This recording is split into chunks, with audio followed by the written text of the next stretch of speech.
नमस्कार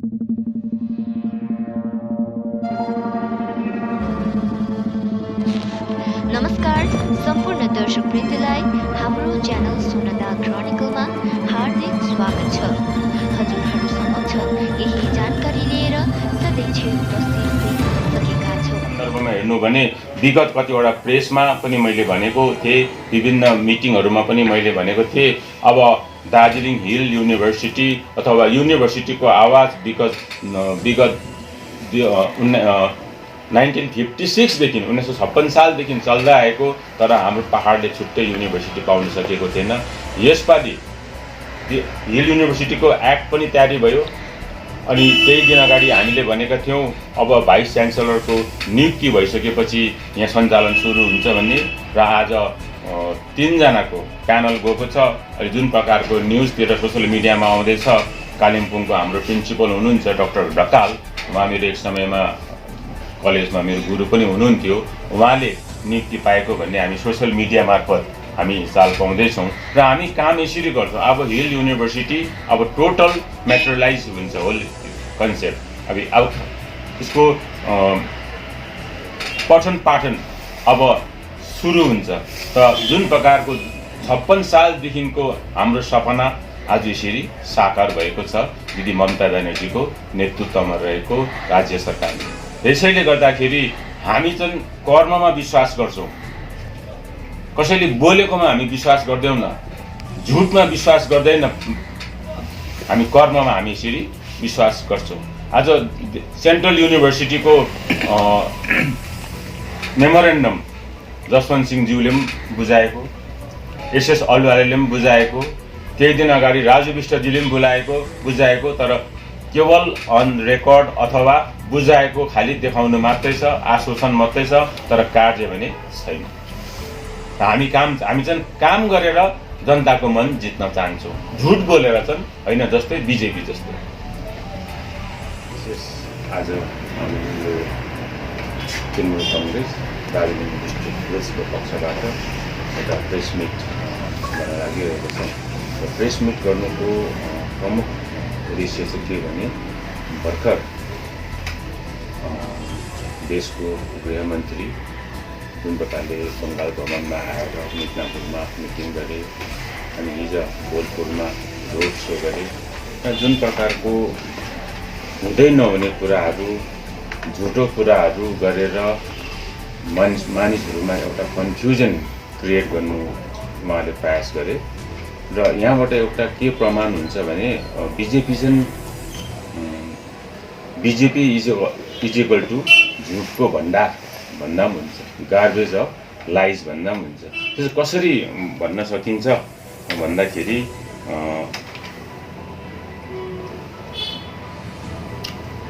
जुन प्रकारले बारम्बार आयुष्मान भारतको योजना जुन चाहिँ बिमा योजना छ, त्यसमा दिदी ममता ब्यानर्जीले त्यसलाई इम्प्लिमेन्ट गर्नु दिएन र राज्यवासीलाई वञ्चित बनायो भन्ने कुरा बारम्बार गर्दैछ। र आयुष्मान भारतमा चाहिँ 60% केन्द्र सरकारले दिन्छ, 40% बेनिफिसियरी आफैले हाल्नुपर्छ। र त्योभन्दा पनि राम्रो स्किम चाहिँ राज्य सरकारले लन्च गरेको छ 2017 सालमै, त्यो हो स्वास्थ्य साथी स्मार्ट हेल्थ कार्ड। यहाँ चाहिँ 5 लाख रुपियाँको फ्री ट्रिटमेन्टको लागि गैर सरकारी हस्पिटलमा त्यसको सहुलियत पाउँछ। त्यसमा बेनिफिसियरीले 1 पैसा पनि हाल्नु पर्दैन, 100% राज्य सरकारले नै त्यो बियर गरिदिन्छ। त अब 40% बेनिफिसियरीले बियर गर्ने इम्प्लिमेन्ट गर्नु कि 100% बेनिफिसियरीले नतिर्नु पर्ने, राज्य सरकारले नै बियर गरिदिनु पर्ने स्किम चाहिँ अब जनताले लिनुपर्ने।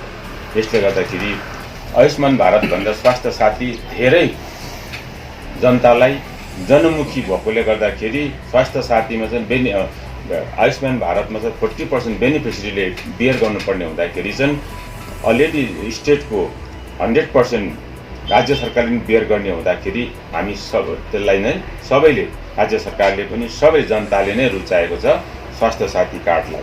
र यसमा जुन प्रकारको भ्रम फैलाइरहेको छ त्यो चाहिँ सरासरी झुटो हो।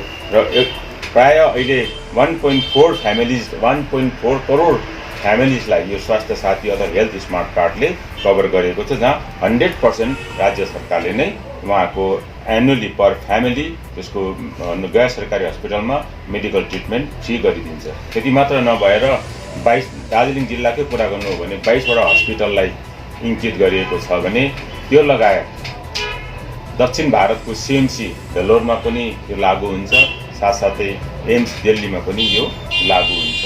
र दोस्रो, अमित शाहज्यूको भ्रमणमा उहाँले किसानहरूलाई जुन चाहिँ 6000 रुपियाँको जुन चाहिँ PM किसान योजना अन्तर्गत 6000 दिन्छ, त्यो राज्यमा लागू हुनु दिएन उहाँले भनेको थियो।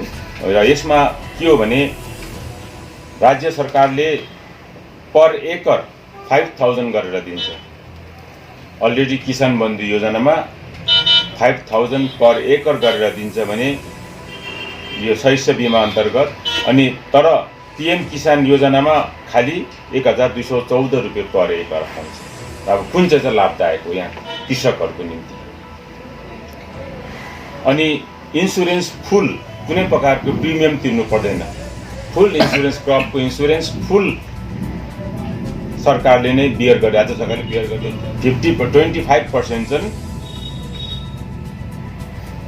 50% चाहिँ किसानले नै बियर गर्नुपर्छ। पहिला 25% बियर गर्नुपर्थ्यो, अहिले 50% चाहिँ किसानले बियर गर्नुपर्छ। यसले गर्दाखेरि केन्द्र बिजेपीको अधीनमा रहेको केन्द्र सरकार, मोदीजीको अन्डरमा रहेको नेतृत्वमा रहेको सरकारले जुन योजना छ त्योभन्दा अति उत्तम योजना आज राज्य सरकारको छ।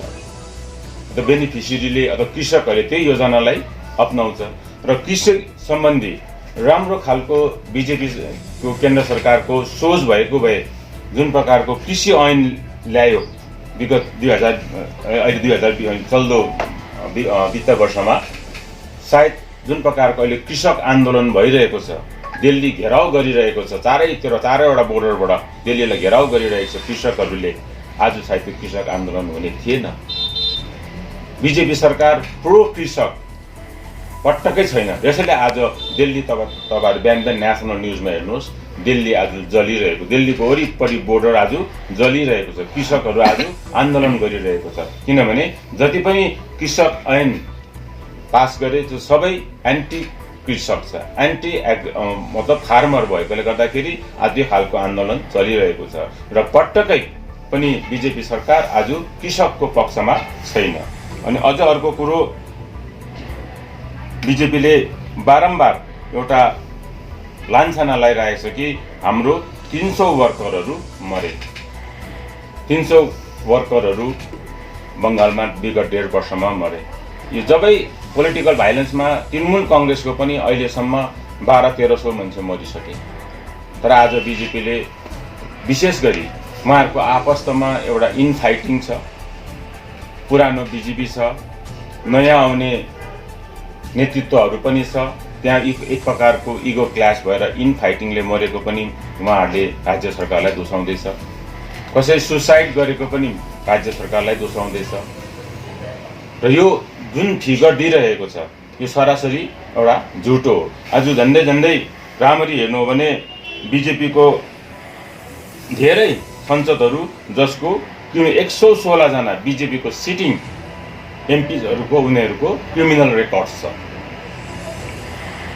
त जुन पार्टीमा बेसी क्रिमिनल रेकर्ड्स हुन्छ भाइलेन्स उनीहरूले बेसी गर्छ। र यो जुन प्रकारको एलिगेसन लगाइरहेको छ अमित शाहज्यू, देशको होम मिनिस्टर आएर, यो सरासरी झुटा हो, सरासरी एकदमै झुटा हो। अझै अर्को उहाँले के लाउनु भएको छ भने खाद्य साथी, जुन प्रकारको हामीले पनि न्युजमा हेऱ्यौँ, जुन प्रकारको प्रधानमन्त्री योजना अन्तर्गत कतिवटा खाद्य कोभिडको समयमा खाद्य साथीको अथवा रासिनको हेल्प गर्नुभएको थियो, त्यो बङ्गालमा बाँडेन, सरासरी झुटा हो। राज्य सरकारले आफ्नो प्रकारले आगामी 2021 वर्षसम्म फ्री रासन दिइरहेको छ। अनि यहाँ मैले हिजो न्युज पनि सुन्दै थिएँ कि टिएमसीको गुन्डाहरूले, त्यो क्याडरहरूले, नेताहरूले त्यो जनतालाई नदिएर आफू लोग्यो भन्ने। हामी सबै यहाँ प्रमाण छ, पाहाडको प्रमाण गरौँ। सबै त पिडिएस सिस्टममा सबै एमआरएफबाट त्यो रासनहरू बाँडिन्छ, फ्री रासनहरू बाँडिन्छ। कुन चाहिँ टिएमसीको नेतृत्वले लानु सक्छ? सबैको त रासन कार्ड होल्डर देखाइसकेपछि, कार्ड देखाएपछि त त्यो रासन लानु पाउँछ। कुन चाहिँ नेतृत्वले चाहिँ त्यसरी रासन डल्लै हाइज्याक गरेर लगेको छ? कुनै त्यस्तो एउटा सिङ्गल प्रमाण छ? कसैले पनि त्यस्तो प्रमाण दिन सक्छ? यहाँबाट पनि प्रमाण हुन्छ कि बिजेपी चाहिँ के हो भन्दाखेरि BJP is equal to garbage of lies.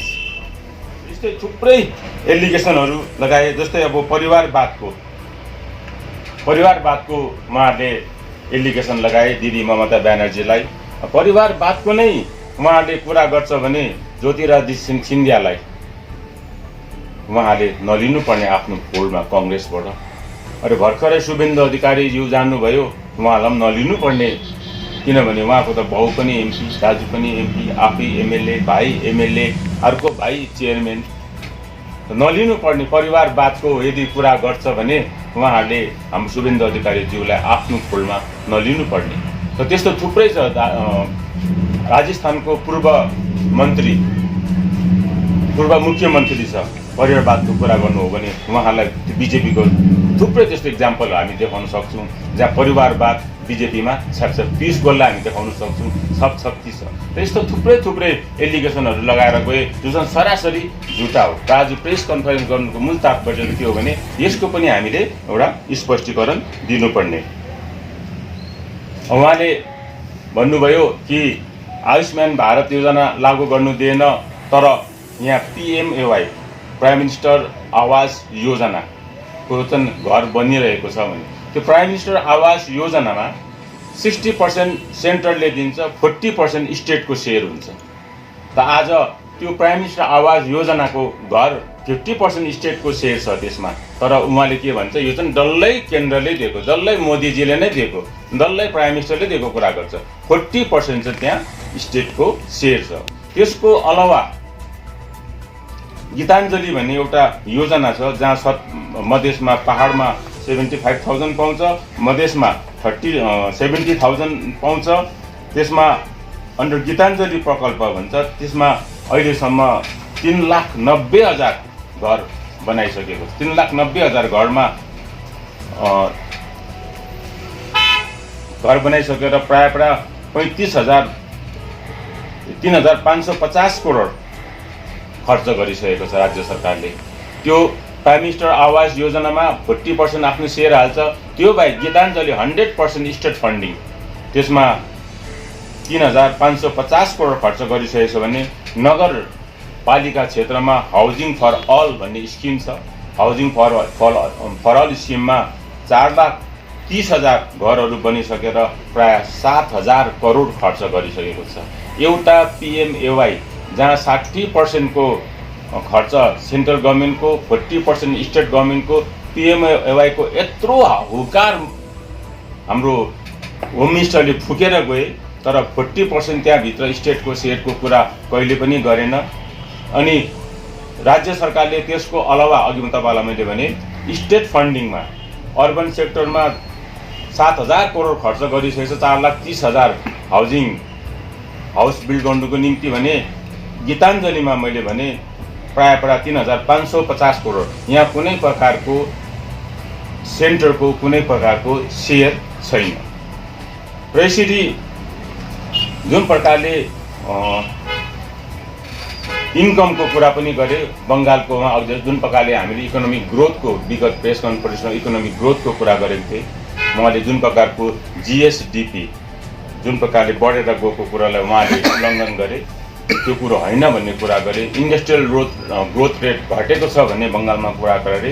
र सानो इक्जाम्पल म तपाईँहरूलाई दिन्छु, जो एभरेज इन्कम पर पर्सन यहाँ कस्तो छ भने राज्यमा 2011 सालमा तृणमूल काङ्ग्रेसले दिदी ममता ब्यानर्जीको नेतृत्वमा रहेको तृणमूल काङ्ग्रेस जब सत्ता हातमा लिइसकेपछि त्यति बेला इन्डिभिजुअल पर पर्सन एनुअल एभरेज इन्कम थियो 51,543। 2011-12 हो भने अहिले 2018-19 आउँदाखेरि 1,09,491 रुपियाँ भएको छ। यसले पनि बताउँछ हाम्रो इकोनोमिक ग्रोथ कसरी भएको छ राज्यको। र मैले विगत दिनमा भने कुनै जग्गाको बाटो अथवा जस्तो गरे तापनि जित्नु चाहिँ हामी नै जित्छौँ। सर विशेष गरी तपाईँ पहाडको जम्मै राजनीतिक पार्टीले टिएमसीलाई सघाउँछौँ हामीलाई सघाउँछौँ भनेर आउँदैछ भने त जनताको प्रतिक्रिया राम्रै छ, मतलब अन्य पार्टीको पनि राम्रै छ।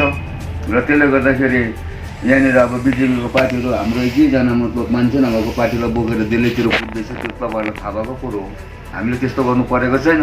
उहाँहरूले हामीलाई सघाउँछौँ भने टिएमसीको एउटा हाम्रो सिएमको एउटा जुन चाहिँ पोलिटिकली दुर्दशिता छ त्यसलाई हेरेर सबै पार्टीले हामीले सघाउने भने र टिएमसीले गरेको उन्नतिलाई हेरेर नै अन्य पार्टीहरू पनि हामीसँग सामेल भएको छ। त्यसले गर्दाखेरि हामीले केही असुविस्ता छैन र हामी एउटा पार्टी अर्गनाइजेसन हामी मात्रै होइन, मतलब उहाँ खवास सर पनि जानुहुँदैछ, कालिम्पोङबाट सुमनहरू, शान्ता दिदीहरू जम्मै हामी पार्टीको कार्यकर्ता यो कामको लागि लागि परेका छौँ।